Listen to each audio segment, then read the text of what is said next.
Salut les explorateurs, aujourd'hui on va partir à l'aventure, mais pas n'importe quelle aventure. On va découvrir comment l'eau voyage depuis une simple source dans la montagne jusqu'à l'immense mer ou l'océan. Tu es prêt? Alors, c'est parti!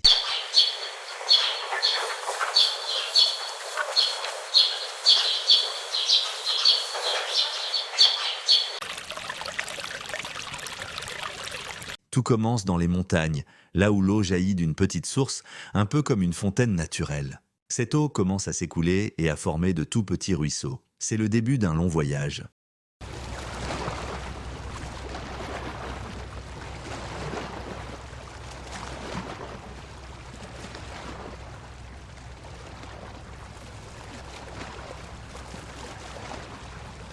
Petit à petit, le ruisseau se transforme en un fleuve, un grand cours d'eau. Il traverse les forêts, les prairies et parfois même des villages. Tu peux imaginer que ces rivières sont comme des autoroutes pour l'eau qui va de plus en plus loin.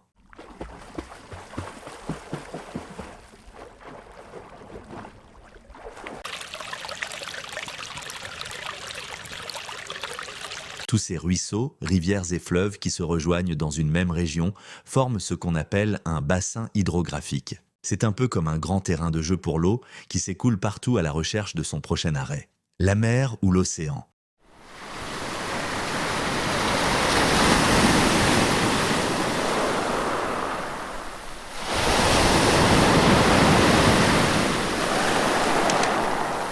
Mais attention, l'eau du bassin hydrographique ne voyage pas toute seule.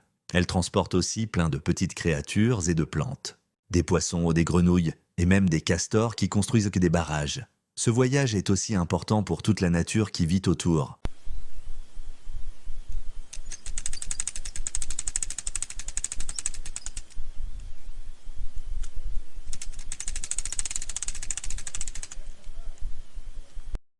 Finalement, après avoir traversé des montagnes, des vallées, des champs et des villes, l'eau arrive dans un grand lac ou directement dans la mer. Voilà, le voyage est presque terminé. L'eau se mélange à l'océan, là où tout recommence avec l'évaporation. Mais attends, l'histoire de l'eau ne s'arrête pas là.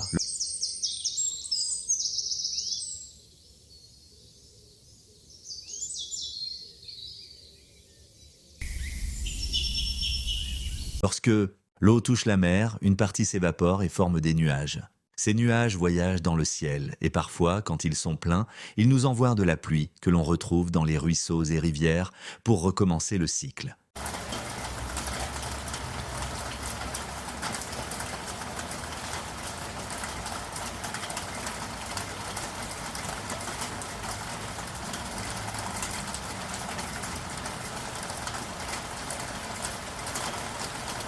Voici donc le grand cycle de l'eau.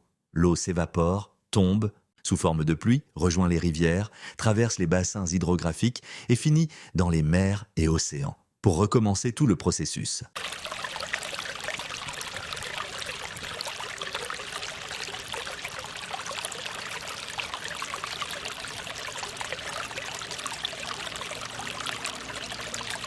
Alors, tu vois, tout autour de nous, l'eau est en mouvement. Elle est essentielle à la vie, à la nature et même à notre quotidien. Chaque goutte compte et c'est grâce à ce voyage magique que l'eau reste toujours présente sur Terre.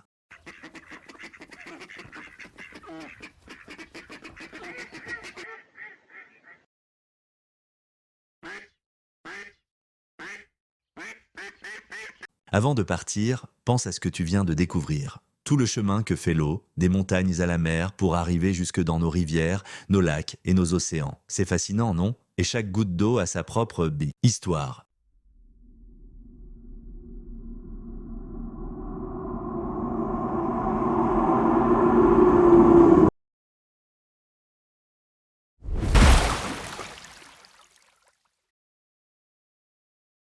Merci d'avoir exploré le bassin hydrographique avec nous. N'oublie pas, l'eau est précieuse et il faut en prendre soin pour qu'elle puisse continuer son voyage.